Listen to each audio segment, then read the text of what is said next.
Excellent timing there.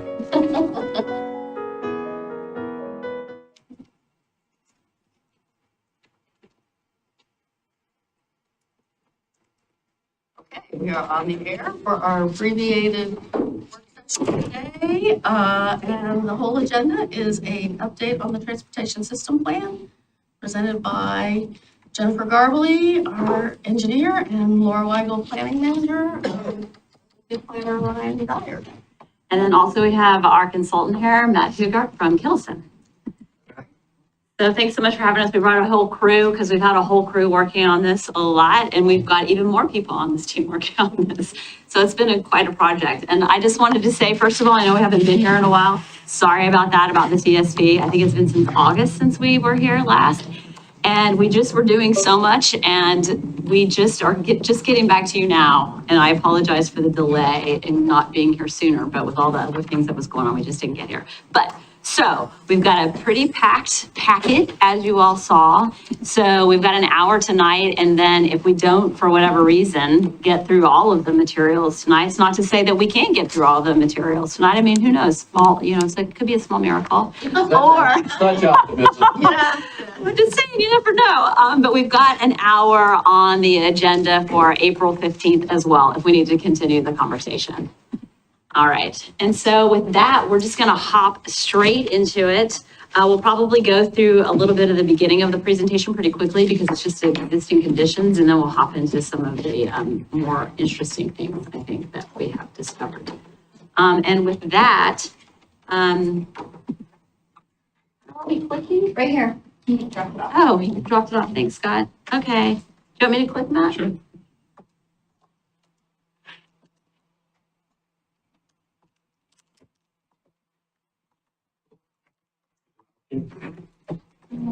Okay. We shall see. We shall see.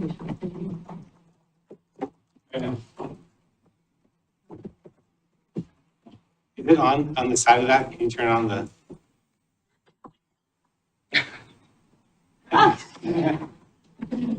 Sometimes it's the basics. Yeah. Similar. Always.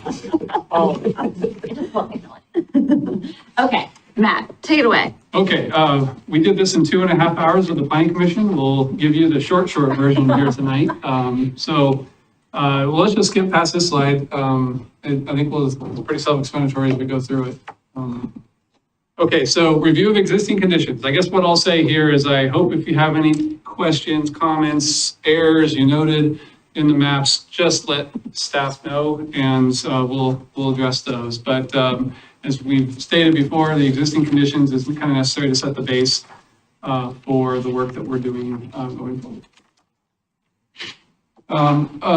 So maybe just quickly cycle through these maps, but these are just a handful of the key maps that we've created. So the key destinations map, pedestrian facilities. Now this is just an inventory of what's on the ground today. Again, errors, clarifications, let us know and we'll get them fixed. The pedestrians. Before you go on further, Sure. this is a dense information package, and so you want us to ask questions as we hear it on calls. Sure, I should ask you to go. Yeah. Okay, so let's see. Yeah, all right. So real quick on the pedestrian system completeness, one of the things we're going to try and do is document and have measurable scenarios here. So this is what you have on the ground today in terms of the percent complete of your sidewalks on the different roadway classifications. As we develop projects for your TSP, we'll be able to generate a measurable set of progress. So if you develop Stanley with multiple or multi-use pathways, like you've done on Linwood, that percentage is going to go up on the collectors. So we'll kind of just create this table for you all to track progress as you plan and implement projects going forward. So that's what these completeness charts are for. Bicycle facility. So- Sorry, go ahead. Yeah. So, yeah, I think you're not gonna get through this in an hour, so don't try. Sure. The sidewalks. What about streets that are designed not to have sidewalks? The sort of shared streets, how do they factor into that calculation? Yeah, good question. Yeah, you're right. It's not a detailed breakdown, that gets to that nuance. But you bring up a good point, and I think we'll have to remember how to address that. Certainly, there's going to be a handful of streets where, for bicycle facilities, for example, that's the more kind of relatable one for a lot of people is, certain roadways just don't need bike lanes, right? They're low volume, local streets. They're never going to get a bike lane on it, so we don't need to identify bike lanes for local streets in some situations. Same thing with the pedestrian accommodations. So yeah, good point. We'll need to remember to. Well, I would just add that we made a conscious decision to do those kind of things. Correct, yeah. Yes, And so we should take credit for them. I would agree. We probably need one more category in there, the work for tracking. Bike facilities, again, these are existing conditions. Not a whole lot to say here, but it's important to have this mapped and documented because a lot of the analysis that we're doing right now in terms of developing projects is related to a lot of this inventory work. So if you don't have bike facilities on a particular roadway and it desires or needs bike facilities, then these are the maps that we use to identify those gaps. So just an observation here. I was a little bit surprised on both pedestrian and bikes. I was a little bit surprised that pedestrian percentages were as low as they were. But I was also surprised that bicycle percentages were as high as they were. I mean, and that's just my reaction. I mean, it's not a one. It's one-off not answer. bad or good. It's just I was glad to see bikes percentage being as high as it was, but I was disappointed that. The quick answer is you just have fewer miles of arterials, right? Therefore, you get a 1 mile of bike lane on an arterial, and that percentage ends up being fairly high given the overall number of arterials you have. And one thing also that you'll see if you dive into, this is where I think you have a bike lane. It's not PLTS 1 necessarily. Correct. So there are different factors in Yep. the stress level that will change too. Okay, so the performance measures, I think we hit upon these the last time we met with you all, and it wasn't because we had finalized the selection of our performance measures. It was just a description of the process that we needed to go through to develop and select. So we've done that. So we've talked a little bit about system completeness, but the two highlighted in green are the ones that we're dealing with in a lot more detail at the moment, which is the bicycle level of traffic stress and the pedestrian level of traffic stress. Those two performance measures are really going to drive a lot of the project selection and evaluation that we do going forward when we identify and prioritize our projects. So we'll get into that detail here in a little bit. But, those are the two key performance measures we'll be using to help with the multimodal component of this TSP. Can I ask a question on this? Yeah. Obviously, you're a consultant, you do this a lot. Are there any other jurisdictions out there that do a particularly good job in explaining PLT to the residents? Because, yeah, I got it, but, I think it's kind of a concept that's probably foreign to a lot of people. Right. It's new in the state, it's something that we haven't done before, so this is new for us as well, yeah. Yeah, it's not a new concept, right? It's been around for a number of years. What's new about it, at least in Oregon, is Milwaukie is one of the first cities to actually use it as a performance measure in the development of their TSP. And that's now a requirement by the state of Oregon. So Milwaukee's sort of fallen in line with these new planning requirements. But there haven't been too many cities that have gone to the level that we're going through with the use of this performance measure. And you'll see the next time we come, you'll see the outcome of using that to help identify projects on your system going forward. But it's really just about the level of stress that people experience, but it's also with really hard data, which will kind of show you the data behind it, how you get to it. It's not just a feeling, right? There's an actual analysis that you do on each segment to understand what is the level of stress. I agree, but it isn't real. I mean, people feel this. It is an art and a science, that's true. When they get on their bike or they take their kids for a bike ride, they feel that and they go, good, it's not so good. Yeah, I mean, they decide which way they're gonna go or where they're gonna go. Absolutely. Yeah. Yeah. It's just the analysis that we did was mostly based on kind of this data analysis, but then we also did make some tweaks to level of stress segments that we heard from folks. That doesn't feel like a level of stress 1 to me. That feels like a level of stress 2. And if everybody kind of agreed that it was a level of stress 2, then we actually changed the designation. We also, I will say, we when we put this out on Engage Milwaukie, we linked to a story map that Chattanooga and Hamilton County in Tennessee put together that includes like video clips with somebody's like wearing a GoPro that actually illustrates for people like this is what a ELTS1 Yeah. feels like. I like that idea. So I think that county is doing a good job of sort of illustrating to people what that looks like. That and feels county like. has a lot of good stuff. They've got Coca-Cola money. I know Yeah. Tennessee, but they've got Coca-Cola money. Well, I guess I feel like especially I was focused more on the pedestrian level of stress, but I guess the analysis is the same for both, that if you don't have a facility, well, maybe it's more about pedestrian, but to classify every street that doesn't have a designated sidewalk as a PLTS 4 doesn't sound right to me. Because we have some very slow streets, and I will call out Island Station as an example. Like you've got Island Station all on the map for the pedestrian level stress, page WS 34, you've got Island Station all as in pink, as in PTLS 4 because there's no sidewalks. The neighbors don't want sidewalks.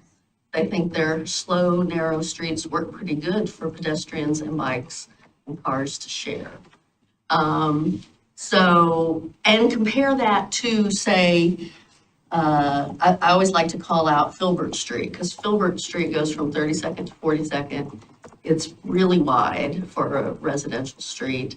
It's a street that has plenty of, parking, on-street parking capacity. Even with parked cars on both sides, I think there's still probably 2 travel lanes. So that's a street where, maybe that you get a lot of people going fast because it's a through street connecting the two.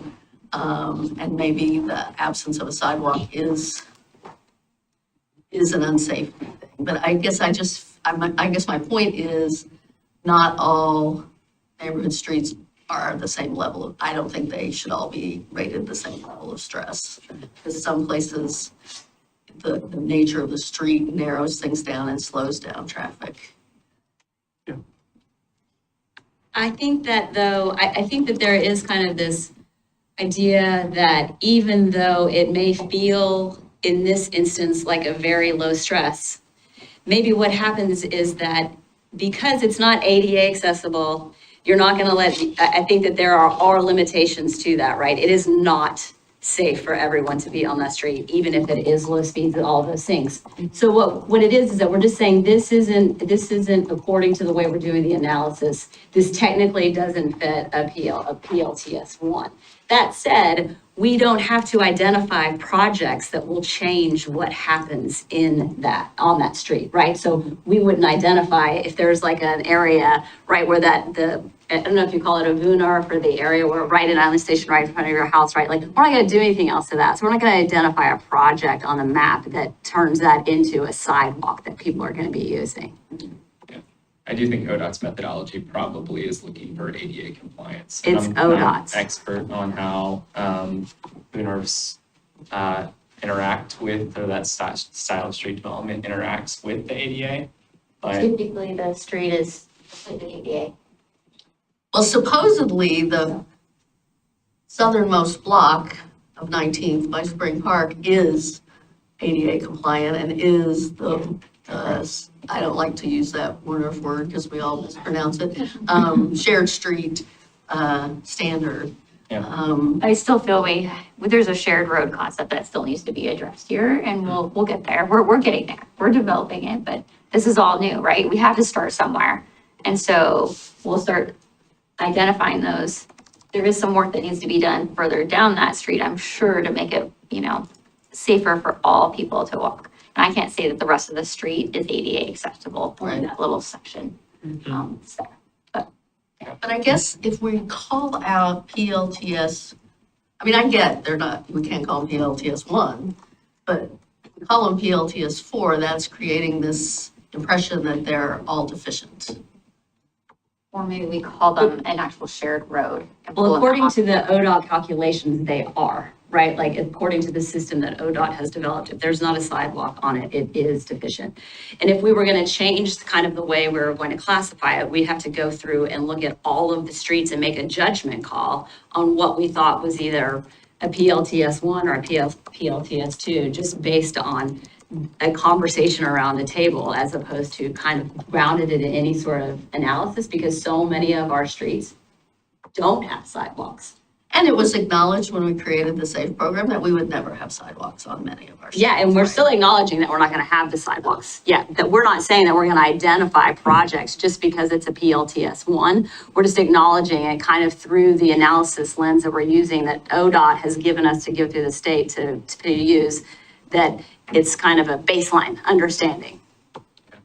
And I think the limitations of ODOT's methodology in this has been a constant theme throughout this conversation. For sure. So, yeah, maybe in the future, it's something that we look at more closely, but just because so much of this is so new, the performance measures, this whole approach to transportation system planning is so new. A lot of the conversation was about which performance, measures are even right for us, not so much about the details of the methodology itself. But I think ODOT is even considering sort of, what that methodology looks like. So I think it's as more communities adopt these performance standards and comply with the new transportation planning rule, there might be an evolution in their methodological approach. For sure, yeah, we're really the first ones out of the gate. We're building the ship while we're sailing it. We're having all these hard conversations, because we don't disagree with you, right? It's just an imperfect, it's like this mix between like science and art, I think, and just kind of the limitations of our data. Well, we have a good start. We have a quantitative start. Yeah, You can argue about it all you want to, at least, I'll take up ODOT. They did something, okay, to bring order to this. And so, the tension is, at some point, do you bring in a qualitative lens to balance it out, where the quantitative decision that you spit out just doesn't make sense. right. Yeah. And to the extent that it matters, right? Like, you have to pick the places where it matters to bring the And qualitative. you don't want to just write it off and say, this doesn't apply. That's an easy rut to get into. Yeah.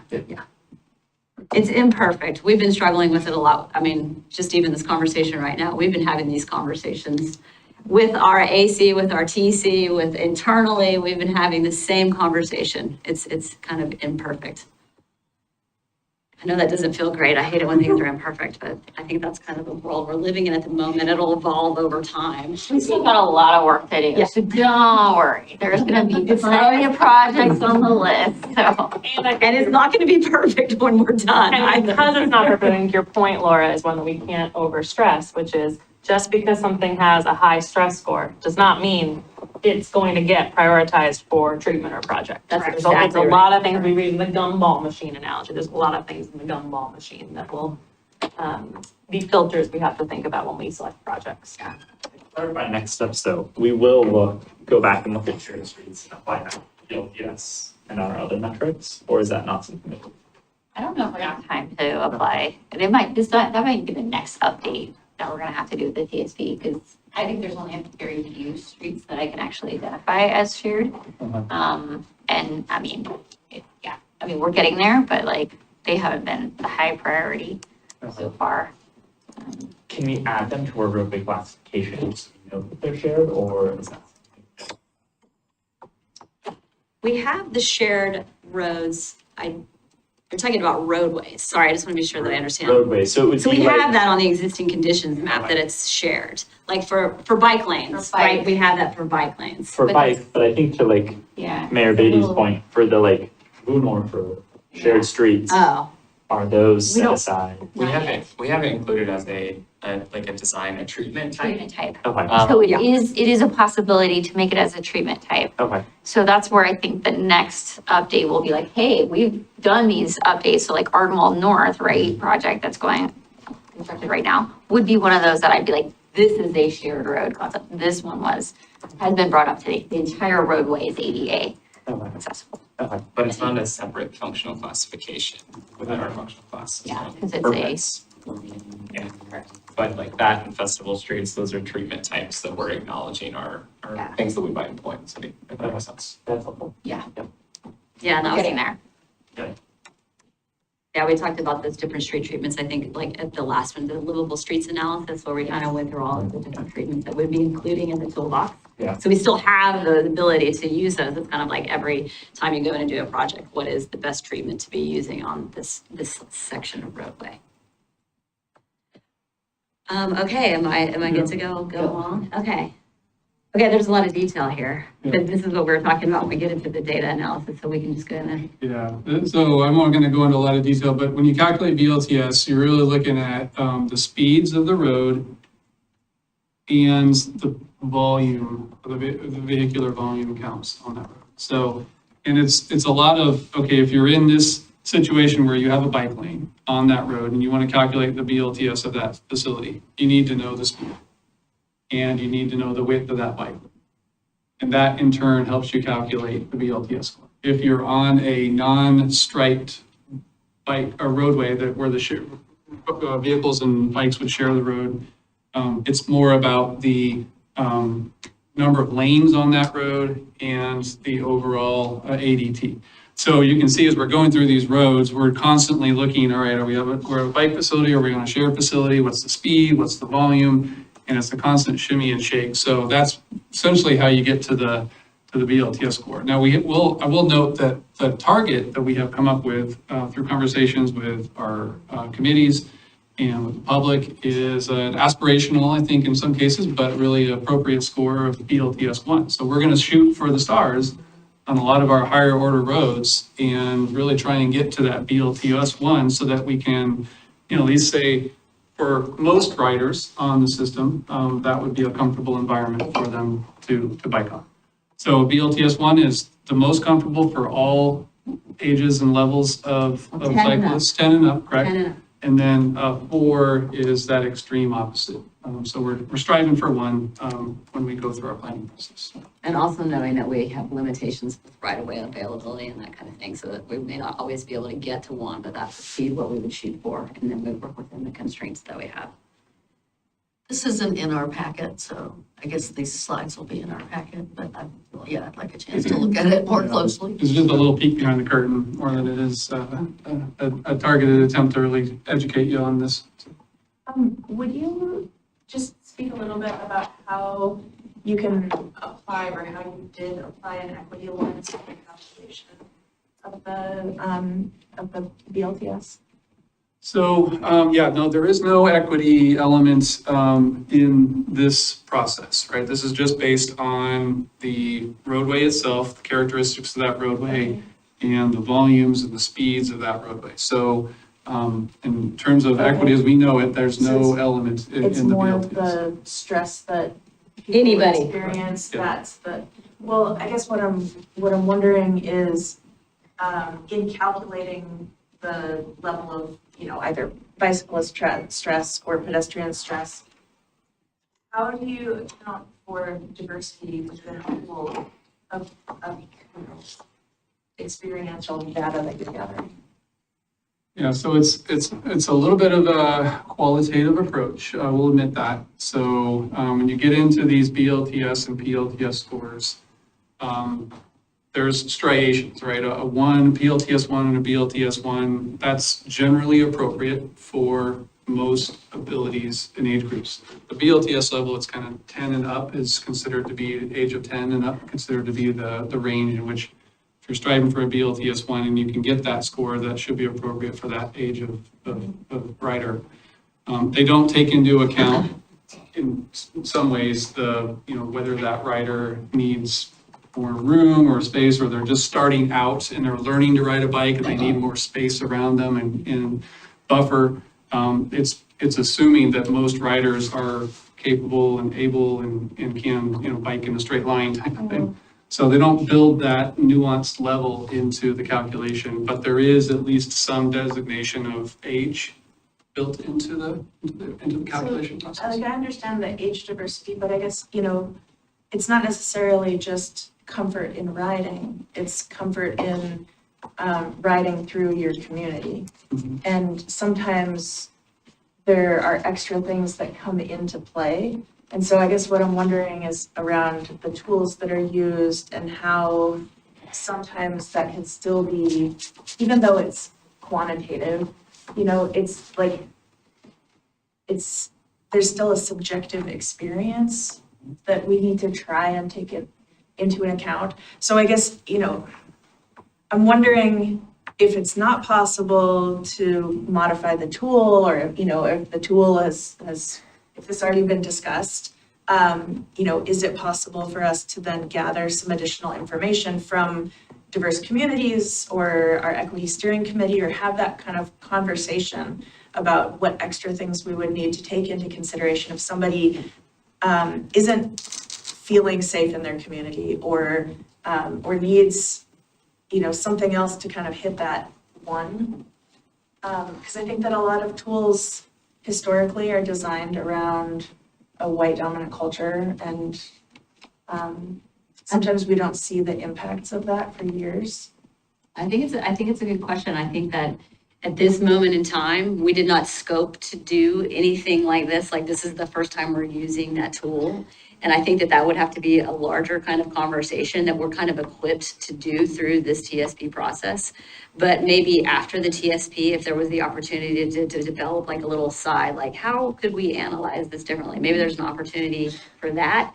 It's just we haven't thought about that, and it's not built into our scope. Like, those things have not been, because I know what you're talking about. I just don't think we've got the tool in this particular process to figure out the answer to that. But potentially there could be another conversation after the TSP is updated to have another conversation about Is it. there an intersection point with the TSP and the equity steering committee? The equity steering committee, we've had a person on the equity steering committee on the TSP project.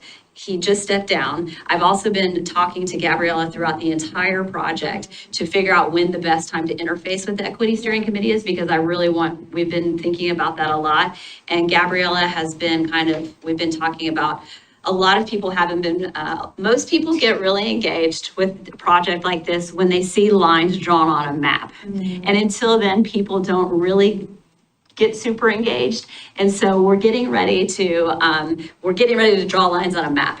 And so Gabriella's always said, when I've got some lines on a map and we've got projects, let's talk more. And so our next big push to run all of these projects out to the community is we're going to be doing that towards the end of May, the beginning of June. So we have a big public engagement push where hopefully we're going to go to the equity steering committee. We're going to go to hopefully the tower at Hillside. We've got some strategies to include people to see kind of how we can, and if there are projects that different folks from these different groups say, well, I need a project, not necessarily not that it's a TSP, kind of traditional TSP thing. If there's a project that somebody identifies, we can add it. Like, it's not a hard and fast, like, we can add projects or take projects off based on what we collectively decide to do as a community. So right now we're building out the step, we had to get all this baseline analysis done before we start identifying projects. Just one more point. I think I totally understand what you're saying and what you're dealing with through this process.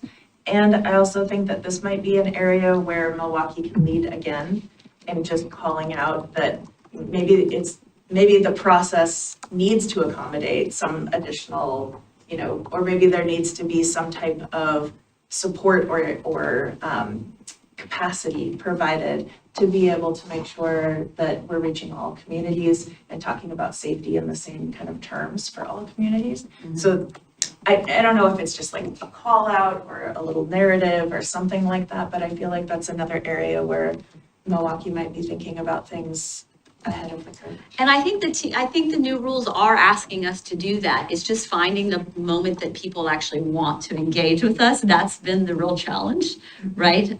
So I do think that those conversations, we want to have those conversations. It's just when we've been so far, I had a bunch of words about bicycles and pedestrians, people can't grasp onto that. And so that's why every time I've been checking in with Gabriella to say, is this the right time to come in? So I think that there is room for that. And we'll continue to hopefully try to have these conversations. Because I think there has been a shift in the transportation planning rules trying to get more at those conversations. I appreciate that you're thinking about this and that you're open to the conversation. And I think that, you know, just the nature of a process like this and how this process attracts more white dominant, you know, traditional communities to the early stages of engagement is like, that's kind of the point that I'm getting at. That if there's not enough diversity involved in the earliest stages and that waits until the outreach stages, then maybe that's an area that we need to. Yeah, and we did try to have some diversity on our on our advisory committee. That was a real goal of the council. And so we've been semi-successful with that. Yeah. I was gonna say, along these lines, when you're doing outreach engagement things in May and June, the Wichita Center might be a good place to do something. Yeah. Because both you reach, schools and parents and kids, but also you reach the eastern edge of Milwaukie. Yep. And not having everything be downtown, so. They are identified in our outreach strategy, so we're actually getting ready to meet with our person this week to kind of think about that big push. And we had already identified Wichita as one of the places that we'd probably be going to. And maybe to your concern here, if you go back to the last slide, Matt, or one more, I think a component of this is like by choosing the lowest classification of BLTS 1 and setting it the highest, like setting the bar as high as it can go, I think the real opportunities, like what specific treatments, is there a difference between bike lane that's buffered or a bike lane that's not, or other types of treatments? And I think that's where we're going to see, to your point, like different experiences that people have interacting with our roads will come, I think, more through the treatments than the distinction. Like, I think if we set our classification, our goal in BLTS 2, that distinction of like what communities feel comfortable in a 2 versus a 3 versus a 1, it's much more gray and undefined. By setting it at the 1, I think it allows us to focus on those treatments to see like, are there different communities, like experiences with those various treatments? So there's certain treatments that more address that diverse experience on our roadways. And I think that provides the best opportunity going forward. But that might not. That's helpful. I love the example of the jurisdiction that you said, has a GoPro, so you can visually see that, and then you're ranking like your level of stress.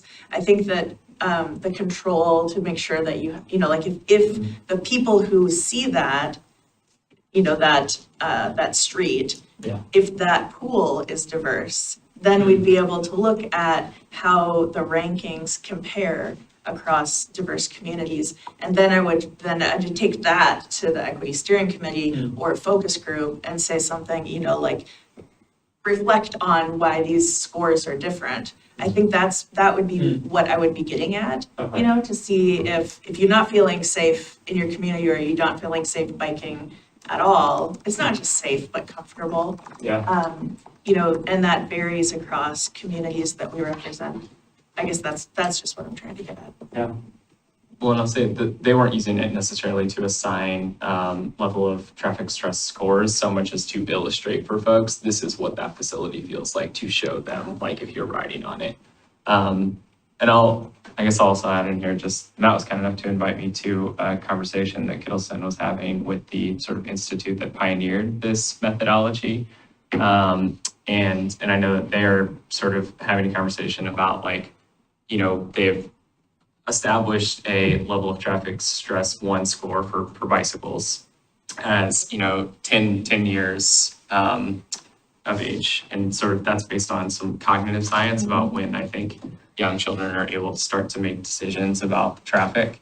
But I think they're thinking and asking, people who are using this methodology, is age the best way to sort of establish that base level of traffic stress, or should they be looking at this sort of idea about a typology of riders? So there's this sort of idea in transportation planning that you've got different types of cyclists out there, with like fearless and enthused being like sort of the highest type, like they'll ride on anything, and like cautious but concerned, or interested but concerned being somewhere in the middle, and then like not interested at all, and sort of having that sort of typology of people who ride bikes, and maybe that being a better way too, that because I think what they were finding, and Matt can jump in here if I'm wrong on this, is that sort of age or sort of some of these demographic characteristics don't necessarily correlate with comfort, that you can have people who are 40 who are just as uncomfortable on a facility as somebody who's 11, and so that's maybe not a great baseline. So I think all of this is to say is that the sort of maybe more science side of this is evolving, I think, as jurisdictions start to adopt it at a more national scale. And so there might be, I would guess with that comes along more academic research that is, looking at different demographic groups to see, like, is there anything worth noting here between different folks based on their experiences or backgrounds that sort of tell us something about how we should design these facilities. So, yeah. Okay. Well, so BLTS 1, I don't know if we want to keep digging into this. We put some examples up here, so I'll just quick. No, don't. I'm getting yeses from some and no's from some. Don't speed through. Just so you know, these tables also are coming from ODOT's analysis and procedures manual. So sort of telling you how you're supposed to be ranking different facilities. So that's where those are coming from. So look at the BLTS 1, and based on the analysis that we did, these are just examples to show folks how we went through this analysis. And then Johnson Creek Boulevard, because you've got such a small bike lane there and you've got heavier traffic, it's a BLTS 2 according to the data analysis. And those are just two examples that we use to kind of show what it would feel like. And then we're into the PLTS, but we talked about that a little bit. Same kind of, very data-driven scientific approach to looking at sidewalks. And we went out, we actually went out one day, like Ryan and Matt and myself and several people from the advisory committee meeting. We invited everybody to go out and actually measure sidewalk width and look at any impediments that might be in the streets, because you can see, so this right here, it has got a 4-foot sidewalk, but then it's got mailboxes and poles in the middle, so it effectively is a PLTS 4 because somebody in a stroller and wheelchair can't get down that sidewalk. So we have a sidewalk, but it doesn't count. Is that Roswell? That's Roswell. Yeah, it's Roswell. Yeah, I think the key here is, you got a 6-foot sidewalk in a lot of places, but the effective width, because of the obstructions and the utility poles and other things, limits it. So, Well, 32nd Avenue is a great example. yeah, there's a lot of examples like that. Yeah. And so then this was where we got into the, where we did that small little spot in front of the new development. This is Robert. So did that qualify as a 4? I mean, a 1? A 1, that little section, yeah. Okay. With a lot of right away for that. And dedication, right? So. Yeah. Okay. So moving away from the BLTS, PLTS, if anybody has any follow-up questions, happy to sit down and talk to anybody about it. That's for sure. And then, so we had to go in and we can talk about, we identified the priority areas. So, yeah, real quick on this. So this is part of our needs and gaps analysis. And one of the things to kind of get to that equity element of these new planning development or planning perspective is how do we prioritize and focus the selection or the identification of projects based on certain nuances within the city, right? So we decided within the context of this project to break the city down into a number of different focus areas. So the focus area number 1 is your town center, right? That's by the rule, we have to at least identify that at a minimum. But we took it several steps further. So schools, transit stops, parks, grocery and retail centers.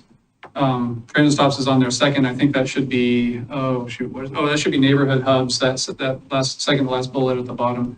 And then what we're calling underserved land uses. So those would be hillside, service centers, community. Wichita centers in there, Wichita there's a couple of centers, senior centers and, yeah. Yeah. So identifying those. Yeah, so all those became part of a mapping process that we overlaid the BLTS and the PLTS thresholds on. So I think it should show up in the next slide or two.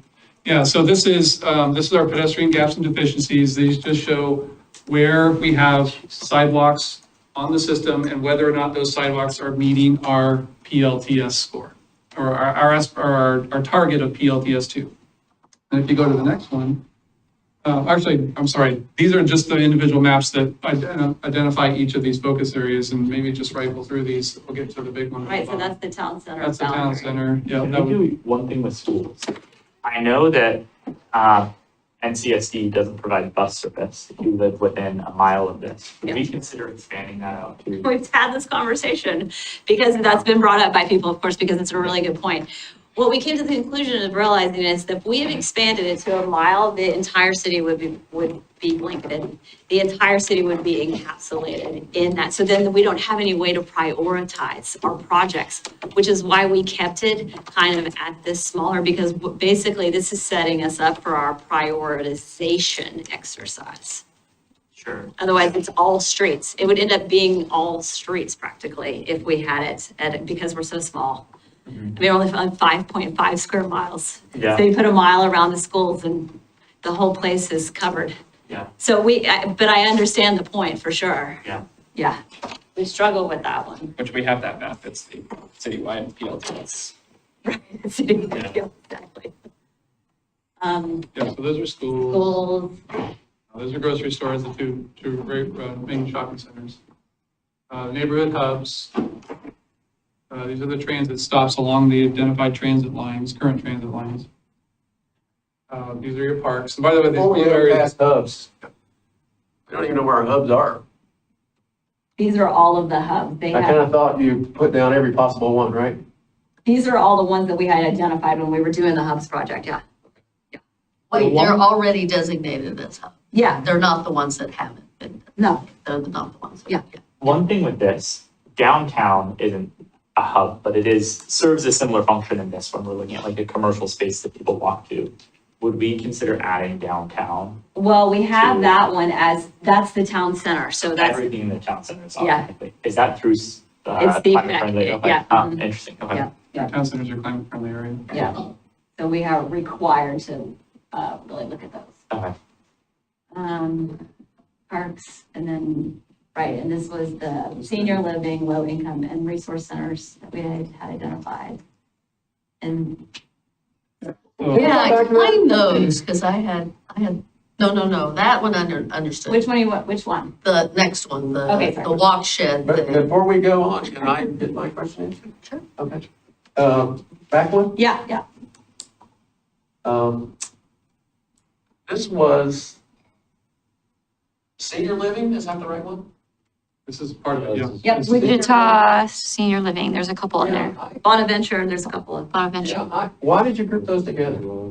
underserved populations, older populations. Basic, Go ahead. You, basically, when we were putting together, if you remember back the community profile, one of the limitations in that process. So the climate friendly rules, the new transportation planning rule says, jurisdictions, when you're doing your transportation system plan updates, you need to pay special attention to groups that have been historically left out or harmed by land use and transportation. I'm with you there. So it identifies specific groups. What we found when we did our community profile is that the American Community Survey data is just not good enough at the census tract level for us to be able to identify any sort of clusters of underserved populations in the city, which is what the CFAP rules really want you to do. They want you to say, this is an area in your city where there's a large concentration of one of these underserved populations. We can't do that. We don't have the data. And so we use this as a proxy. see basically. The point I would make is that, I had a father who lived in one of these communities for a long time. They got plenty of service. They did. At their facility, but what about walking to go to get to a bus stop or to get somewhere else? They Like, don't do it. They go with medical transit, and facilities have buses, or they have family members or something like that. It may sound flippant, but they don't walk a lot of places. They don't ride bikes a lot of places. It's just not, I'm just telling you, it's a data point. okay. Yeah. We have identified only 2 on there. The other ones are the Wichita and the Hillside, so I still feel like this is a nice, I agree with you. I I'm understand. all in there. Yep. all right. Point well taken. Okay, so what does this one mean? Well, this is basically all of those previous 7 slides individualized, overlaid, and grouped together. So what you're seeing here is the lightest shade of blue. That's basically saying that there was only one of those 7 focus areas that had a walk shed identification on it. When you get to those darker shades of blue, the darkest dark blues there, that's where everything is starting to overlap. So I think you can look at this map as sort of a heat map, if you will, although it's in blue. It's a heat map or a cold map, maybe, of the highest concentration of focus areas when you overlap everything together. So here you can see the town center, areas along Harrison, 32nd, and 37th and elsewhere. You're starting to see those areas light up because it's overlapped in terms of its focus areas. Okay, so yeah, these slides were in there and there was no explanation of what that was, so I appreciate that. I will say this brings back my point about like the island station. Like most of the blue is either active commercial areas or transit lines or the other things like you're saying.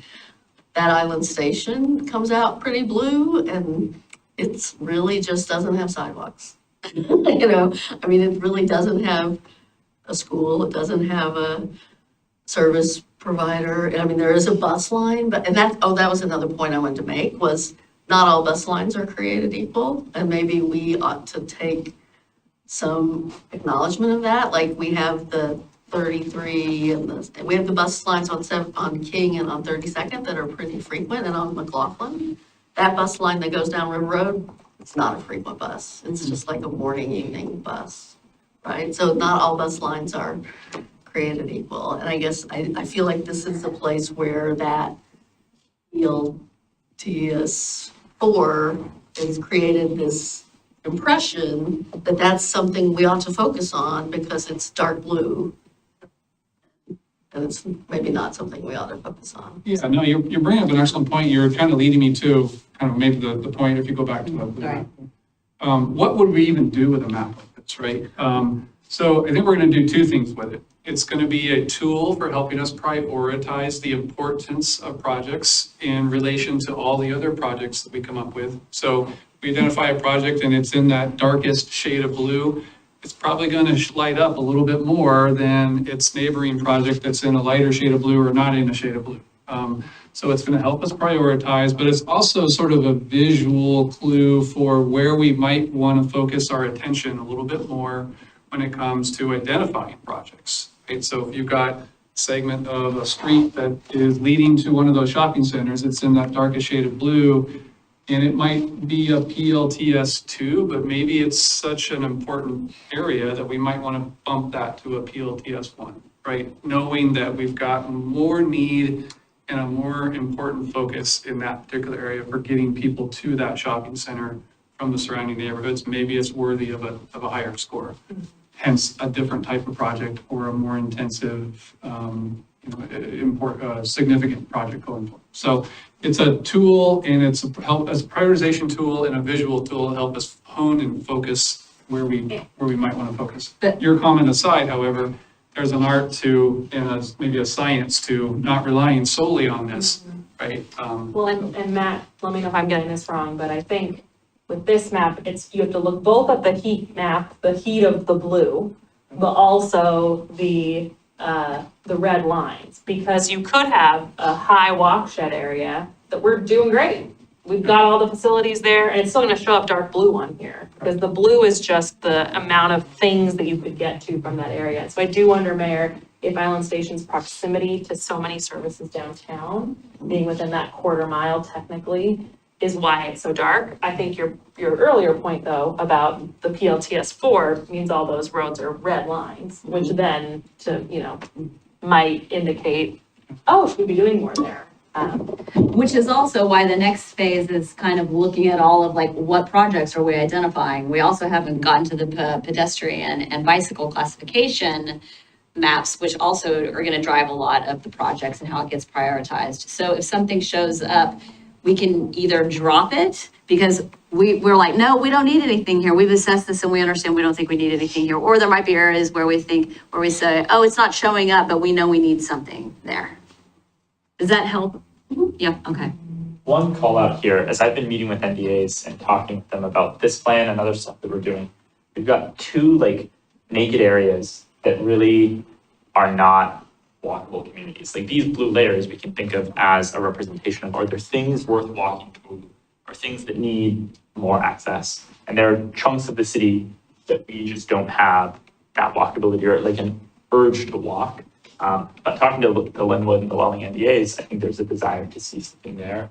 So as I think about like our parks and our economic development goals, how do we create more things worth walking to in those neighborhoods is something to have on the radar. Because I worry that if we do a TSP based on this self-fulfilling process where, oh, you can't have a park doesn't make sense in that part of the town because people aren't necessarily going to be able to walk to it, but we're not building pedestrian facilities there to create walkability, or you wouldn't have economic development in those spots. There's no pedestrian and bike facilities, so we never end up building that, but we have no reason to build that in the first place. And I worry about these cycles we create in a process like this.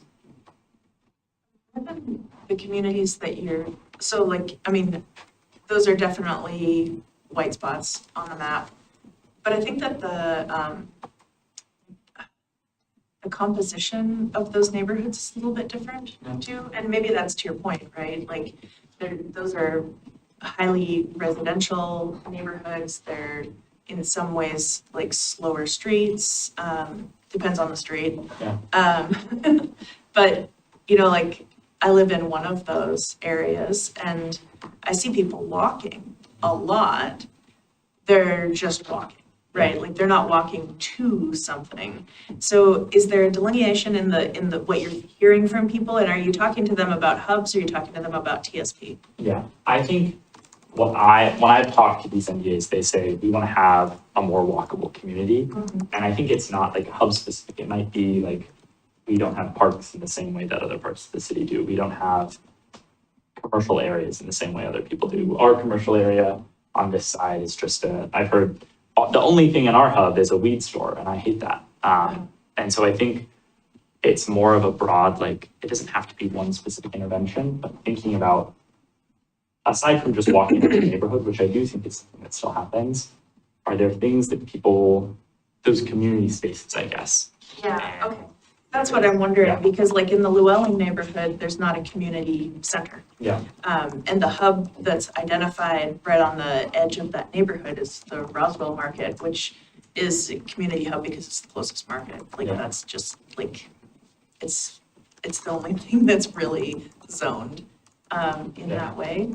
So I guess, like I'm curious about the interest to walk places versus the comfort and like suitability of the streets to just walk or just bike or something. So yeah, I'm glad that you're going out and talking with the NDAs, and I appreciate those perspectives. Yeah, those are really late nights.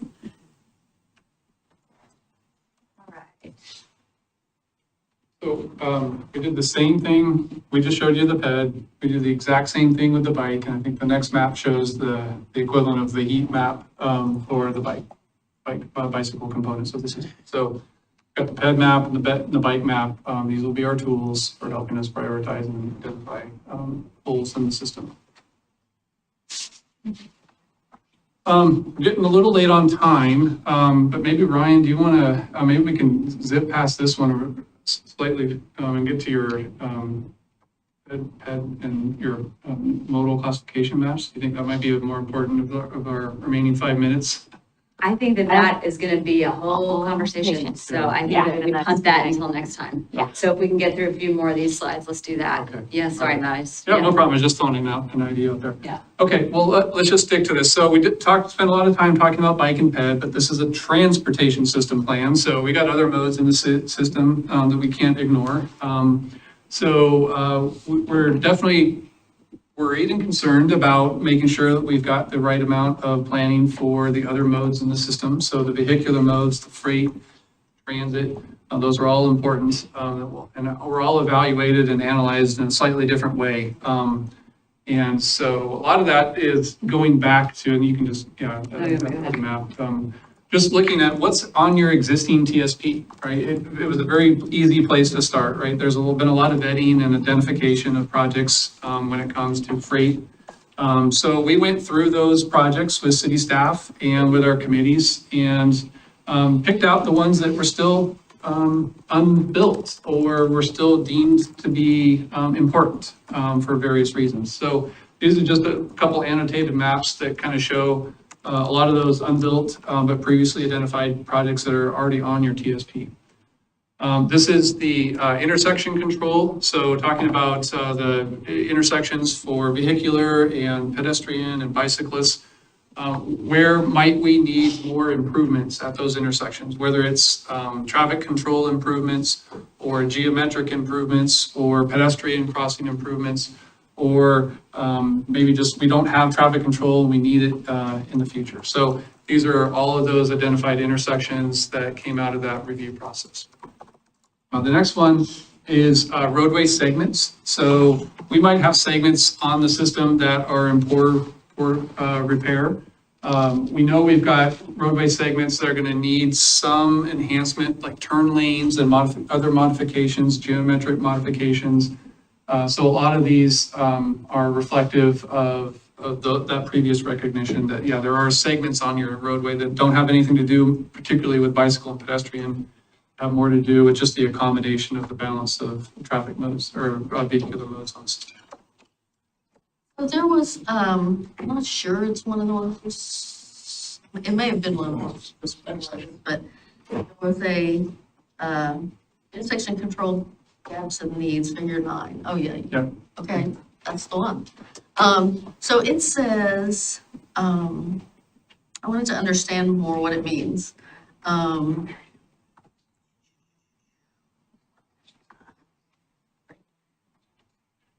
It said something about, oh, I'm sorry, figure 6. It said, it identified the Harrison crossing of the railroad, and it said, it used the language, Capacity deficiency. capacity deficiency. Tell me what that is. So it's, I get that Harrison itself is a challenge, Yeah. has lots of challenges, but what does that mean specifically? Yeah, so that's a project that came out of your existing TSP. And the capacity deficiencies is it's a 2-word simplification of a much bigger project description that's in there. It includes grade separation as one potential option. So physically grade separating Harrison over 224 and the adjacent rail line, whether or not that's even feasible, that's a pretty detailed, complex project. But there also is some wording in there to improve the crossing enhancement for pedestrians as you're crossing 224 and putting in some enhanced infrastructure as you're going over the adjacent rail line. So it's just a 2-word sentence to try and consolidate a much deeper project that involves any number of things like that.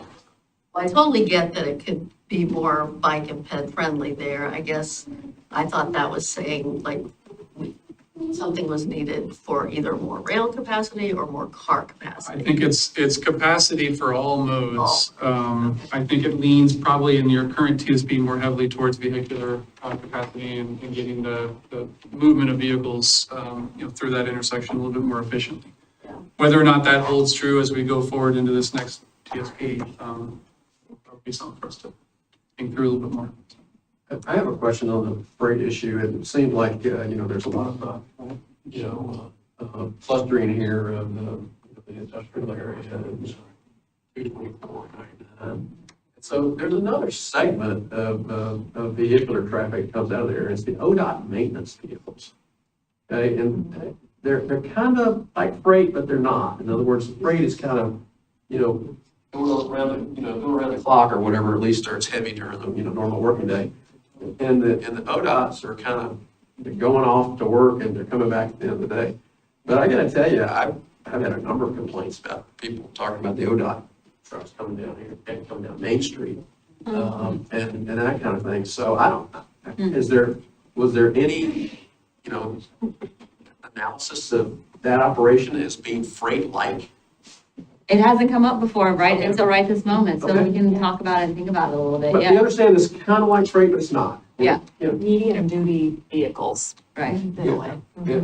Well, I remember the 2007 TSP, the whole accesses at McBride, at Ochoco. I mean, there was like some very grandiose thinking about trying to redo all of that, and make all of that more freight friendly. I mean, you call out, some of the turning problems and stuff, but yeah.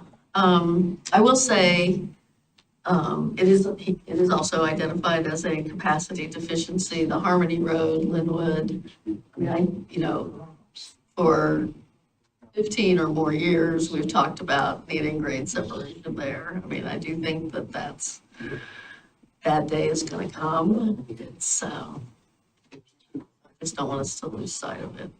I'm in the works of a study with the county. Pardon? I'm in the works with a study with the county. Oh, okay. So they're looking at, we're potentially gonna get $750,000 to. I do feel like we started. need to figure that out before we start spending a lot of money on railroad bike ped, because it could impact what we do with bike. Yeah. It could impact that hub as well. Okay, I think maybe then this is probably, I know time's up. So let's see. This is the last map, 19B. I guess we could put a pin in it here, or do you all, I don't know, you're wrapping up at 6, it's a few I minutes mean, you after can have a 6. few more minutes, but we don't want to go a lot longer. Could you go back to the last slide? Yeah, No. No? Next one. Oh, gosh, I thought I saw the legend on there. Wait, I think. wait, I was looking for the black arrows. the connectivity? Oh, the connectivity map? We Yeah. don't have time for that one. Yeah. Oh, yeah, this. That's the one you're saying that is a big discussion. Did we not get that far? No, this Okay. isn't, this isn't. I thought I saw it. This isn't a Okay, big. I got excited thinking. I think we may have done an hour of the planning commission on this one. Yeah, good. Well, So you're on brand. Yeah. I think the one you were referring to would be a big discussion is the. it's a functional the class, functional not class. this map. We did talk about this with planning commission as well. Right, we did talk about it. Yeah, of course we did. Yeah. Basically, we kind of like looked at what was in the connectivity map from before and what places had been identified where we could make those connections. And then had a little bit of a reality check on what would actually be feasible and what we're allowed to do and proportionality and all those kinds of things. And then also spots that had come up just through the planners getting questions about connectivity all the time. And so like, where do we really think that there are opportunities for connectivity for real? And so that's what this map is identifying. And so if there's any questions about that, so I guess we could bring those up at the next one. I think there's a Milwaukie chapter of the cul-de-sac appreciation. Yeah. Yeah, especially in Association. Llewellyn. Llewellyn has the, A lot of cul-de-sac. markets on cul-de-sac. that. You pulled the sack. Cul-de-sac. Ours is cool. And And so this is the transit gaps and needs. And yeah, just so you all know, we've been working, we've got TriMet on our technical committee and we've got Metro on our technical committee. And so they're keeping us in line with all of the plans that they've got. We're also doing with the RTP, making sure all of our designations and our freight designations, everything is in line with the RTP, that we've got everything that TriMet's planning on our plans. So they've been great partners throughout the process. So I have to say, this map kind of drove me crazy, because to me, like, our highest transit need is connecting the light rail stations to the jobs. So connecting Tacoma Station to International Way and NMIA, and connecting Main Street Station to, connecting Tacoma to Johnson Creek and to downtown, and to North Milwaukie Industrial, and connecting downtown to International Way. It's like there's no bus service anywhere near International Way on there. And no shuttle service. So, yeah, I think this one definitely warrants some more discussion. All right. Interesting, we have heard that from some business owners. Yeah. We have, and I think we ought to be I'm not surveying. sure you're getting that feedback, I don't know. We haven't gotten that feedback from any of our discussions so far. Do you have When I say business owners, business I'm talking about owners the in ones. those areas? I know Rebecca helped you get a freight person on. Yeah, board. he's great. He has been, but he did not bring that up. And his organization is further, I think it's, Well, I do think moving freight is a different concern than Yeah. getting your employees to work. Yeah, for right? sure. Yeah. yeah. we And haven't I heard am that. worried that we don't have that voice here, and I think we ought to think about how do we get that voice. Yeah, that's a good point. Yeah, I said business owners, they're really like general managers, like Megan, Megan, Lon, those guys. And to make sure I understand this map, because is the purple boxes the gaps, or the purple boxes are what TriMet is planning? Because I guess Well, what, they're not. It's not. It's, well, yes, it is. Yes. because I think, like, to the mayor's point, well, what she's identified is a gap. There is a gap of, service out to International Way. Yeah. But what I don't think is planned is any work for TriMet There to is serve not. that. That is correct. And so I do wonder if there's maybe a second color we could put on here that's like gaps that we might be aware of or be thinking about that TriMet is not. Yeah, that's a We really need to good be point. advocating for. The other one I hear about a lot is Milwaukie Community Center, which is not well served by transit. it Right. lost a bus line about 5 or 6 years ago. Yeah. Yeah, I'm we hopeful that with the new Bonaventure, there might be, it had really, really low ridership. Sure. And, TriMet wasn't wrong when they, decided Sure. their priority was elsewhere, but I'm hoping with the Bonaventure and maybe with some new activities at Milwaukie Community Center, there might be an opportunity to revisit that. Yeah, we can take a look at doing that analysis on this map. Like, Mhm. yeah. What's proposed, but what isn't What is TriMet proposed? miss? But, right. Yeah. Yeah. Well, this is also where the functional class transit map maybe contributes to this story as well. We've been talking with, TriMet is on our TC, but also we've been talking with Metro and their person who, does transit planning region-wide. And I don't know if all of I think there might be some information that's missing that is maybe reflected in the functional classifications that we're proposing based on that recent conversation that we had with Metro. Because I do seem to have a memory that maybe International Way was maybe in the long-term plan to have increased service.